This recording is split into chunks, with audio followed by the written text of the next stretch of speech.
Yeah, gone are the days where you're a traveler from a weary land or whatever. You're coming from community to community, and you stop in. Needing each other is creates the symbiosis. We are human beings are radically dependent. Honestly, dude, it is like a humiliating act for me and it's beautiful to sit on the toilet. Everybody, you do it, I do it, we all. It's humiliating. You go poo out of your bottom. It's fucking weird. You're forced every 4 hours to come sit down. All this stuff I need. The man sleeps 30, supposed to sleep 30% of his life. These are very, very dependent qualities. And angels, they're so well endowed, it's absurd. We are geared for lowliness. And in that is the beauty. What we've done is sort of with this, fiber optically connected, all your eager impulses, you created a supernatural world in which you're not meant to be a part of. Right out of the gate, when Jesus was crucified, the devil's response was to viciously attack the church. He used Rome if you're a Christian, you had to bend a knee to their God, and they would give you a paperwork that you were witnessed by a soldier. Everybody had to do it, at certain times. And at that point you could, use the court system. You were a citizen. It confirmed your citizenship. I'm sorry, I got lost where I was. It's too many digressions, or it's too late. I don't know. What was I saying? Rome. Oh, thank you. The devil's response right out of the gate. This is serious right here. If you want, we were like, okay, can we get to something? Here we go. Right out of the gate, the devil's response was to thrash. He created martyrs. He used Rome to kill Christians. And in the Romans, it made no sense to them. Seriously, here it is. The emperor hears their religion, this little cult coming out of Judea, coming out of Israel, little Judea. What is it now? What do they do? They eat the body and the blood of their Savior, their God. Which God is this? They believe that this man from Palestine was the Messiah that the Jews have been, and they're called Christians, I think. And this is the thing: they believe the Jews killed him, but they have this belief that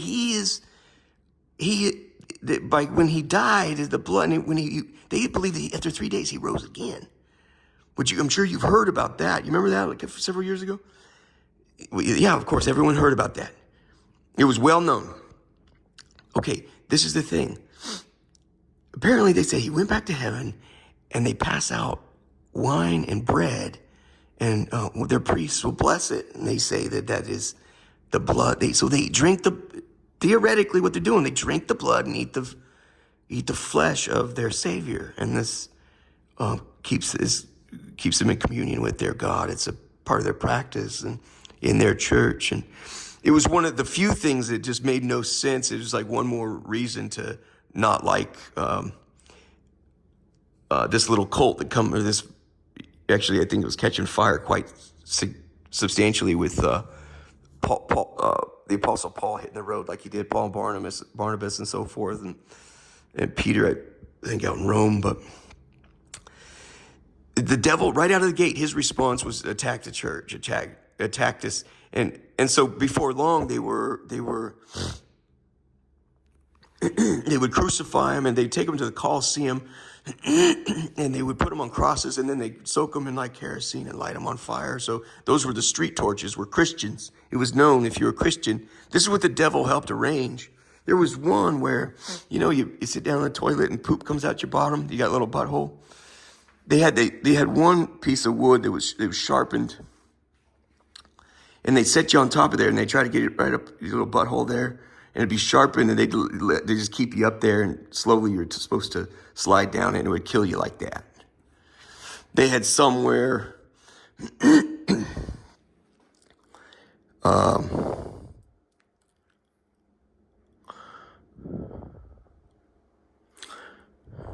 they would soak leather.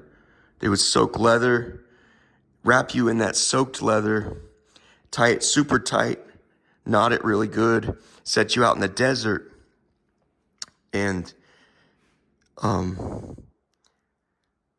leather would dry. And as the leather dried, it would choke you out. They had a variety of different ways. The one that was most horrifying and the one that I can compare, caught in the mirror, picking my fanny. Did you see that? God, picking my fanny. I'm so sorry. Is the Brazen Bull. Check that.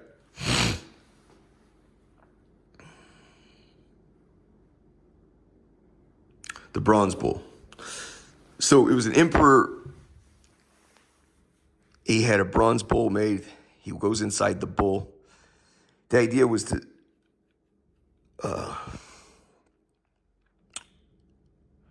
I really wanted to talk about. I think when you talk about the splintering of family and community in the Industrial Revolution, everyone kind of already knows that. We already know we've done that, but it's just, it bears repeating that, it's no fun. Now it's no longer fun to go, you no longer need, as I said, need creates community. You need your mother, you need your father. Excuse me. Neighbors need each other. The fact that you need, hey, I was building this thing, I ran out of nails. Do you have any left? This and that. The fact that you no longer need anybody is, you no longer need to get warm. You drive a Lexus, man. It's no fun to go in here and listen to this lady's problems because you need to warm up to get some tea or something. But to talk about the splintering of community and family and society as a result of the Industrial Revolution, I think everyone already kind of knows that, right? So maybe we can just... Anyway, the Bronze Bull, I'm really embarrassed. I think you guys caught me like picking my fanny right there. How embarrassing. I'm so sorry. Anyway, the Bronze Bull. So if you're, if an emperor or a leader and you want to scare the shit out of, that's part of what was crucifixion, is you don't want to end up like this guy. And the word is around the street, well, what'd he do? And they tell you what he did. Well, you sure as shit ain't going to do, you're going to think twice you ever do that again, right? Here's this guy. That's what happened to him, right? It helps check society, course corrections, and it's a warning to others. But the most, in my view, one of the most extraordinary ones was the Bronze Bull. There's a bull made of bronze. And so it had a cavity inside. You put him up the arse. You put a human being up in the arse. You set a fire.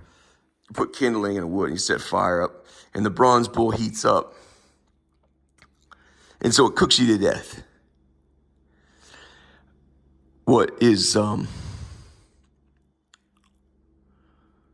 What's trick about the Bronze Bull?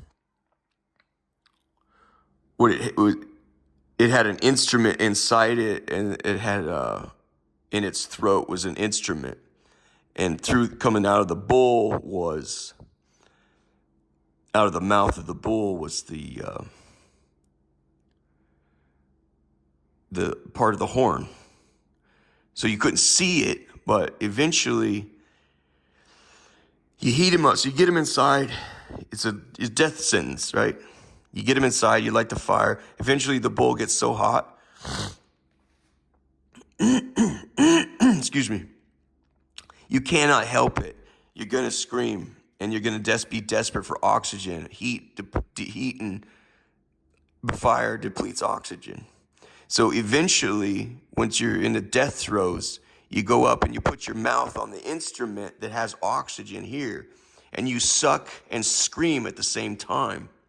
And it would make a noise. It would make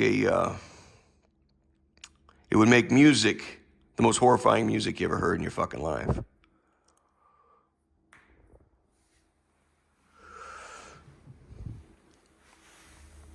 When I think about what happened to me and what I did, I think of the Bronze Bull. I really mean that from the bottom of my heart. I felt trapped in every conceivable way. I had no more outs. If I had known how to give up, I mean, I don't really surrender, but had I known another way, I'd have done it. I just didn't. I really, And you were outclassed in the extreme. It was just no.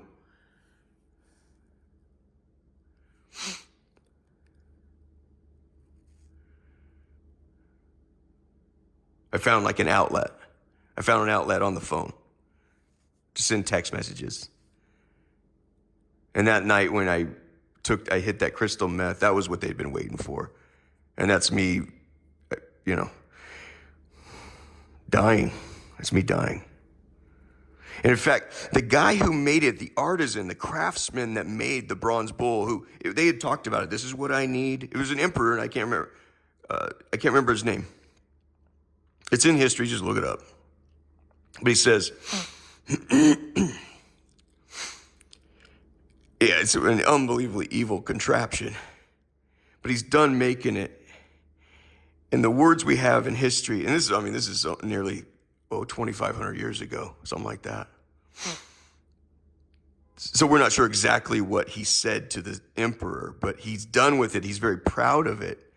And I think it's likely, historians suspect he was likely in an underhanded way asking for a tip or something. I think that's probable.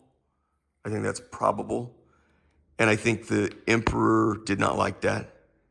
Don't you kiss my ass. I think it's also probable he didn't want to pay.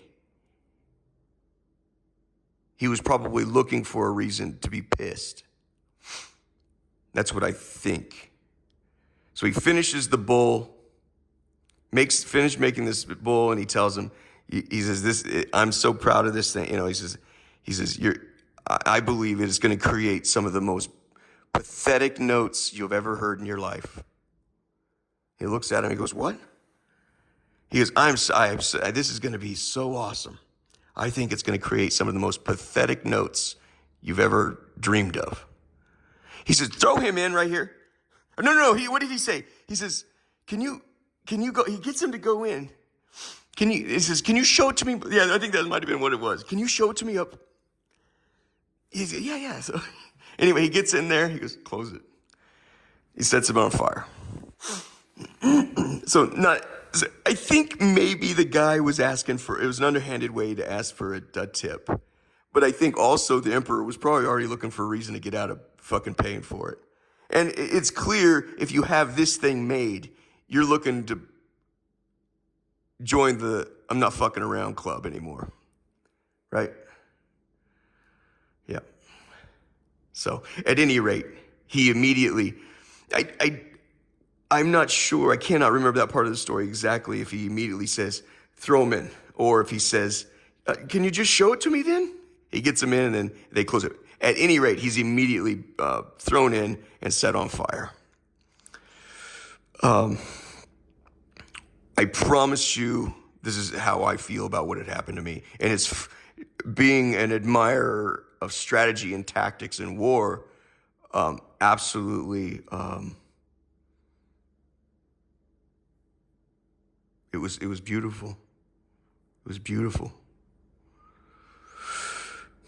The sophistication of it. Yeah. We can do more detail later or something. I kind of want to keep it real broad right now, but I got bronze bold. Yeah, you're hearing. Yeah, if you see those text messages, I assure you, and I think you would easily agree, those are the most pathetic notes you ever heard in your fucking life. But the larger point here was, when Christ first appeared, the devil's response was immediately, we will crush the church. You said he's got it to where now you set fire, you crucified Christians, and now they light. You set them on fire, they now light the pathway onto the Colosseum. It's known if you're a Christian, we'll set you on this thing, it'll split you up the middle, right up the ass. Real sadistic stuff. Now, the devil has changed strategies. It's completely different. starting on or around the time of the witch trials, it's excuse me. I believe that really that will, and the historians say we cannot figure out why it's not really apparent to us why they started and why they stopped. And it's my opinion after seeing this world like I've seen it, it was just a part of this strategy to, let's put that to bed forever. Let's really scale back on this whole superstitious stuff. And we're going with, and so what's happening here, instead of crushing the church, we'll prosper them into hell. Everyone agrees. Atheists, agnostics, Christians, historians, everyone agrees it backfired on the devil. Crucifying Christians, they call it like this: the blood of the martyrs. It was the seeds of the church. It was the opposite thing. It inspired Christians. They saw true conviction. They saw true beauty, like, this person's really dying for this thing, right? And so Christianity exploded till eventually Constantine, the emperor, adopts it as the church. And at that time, sin was so, that's how far we've come with the changing of the, attitudes and mores, the social mores. It was known, after you're baptized, you don't sin. You sin no more. That's what Jesus said. Go and sin no more. In the Old Testament, be holy for your Father in heaven is holy. Everyone has completely jacked up Paul's teachings. And you see back then him having to correct idiots at that time too. There are several markers in there saying, no, you totally misunderstand. You see that in there. And the church now, like the Schofield, which I read, this is Schofield. He says, James is not a response to Paul. James is a response to Paul.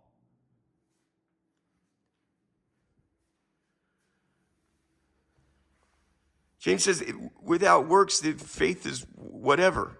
He said, and I don't think he was telling Paul he's wrong. I think he was telling people that were following Paul in this jacked up pre-American way. You're getting it wrong. You're like, James is like, yeah, James the Just, is that his name? He said he had knees like camels. He's always on his knees praying. I can't think of a better life, to be honest with you. But he's all about be holy for your your Father in heaven is holy. Go and sin no more. And right now in this American junt, they say, you don't misunderstand James because he's completely opposite of the way we're currently interpreting Paul. They're saying, don't be misled by James. Be misled by James.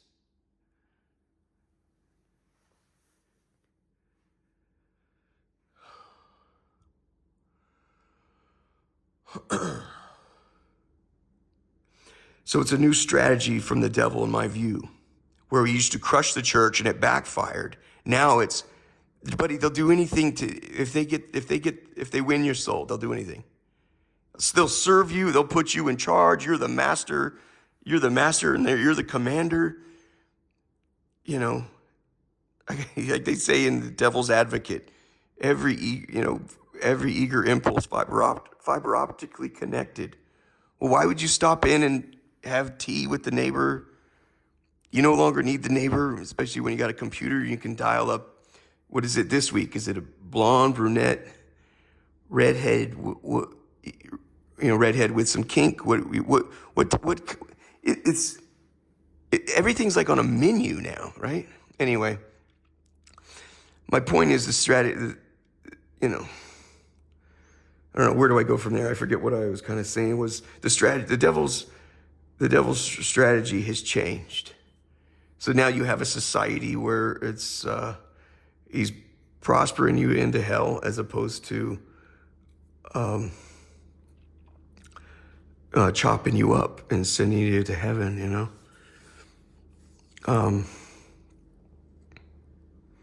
Why do I suddenly feel a pause or a blank here? Why am I suddenly...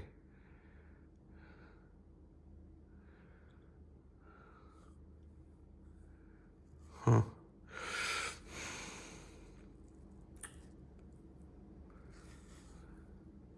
Can you help me out?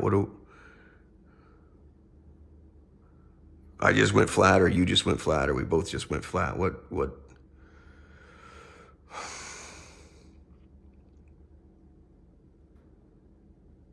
Well, praise the Lord. Times they are a changing.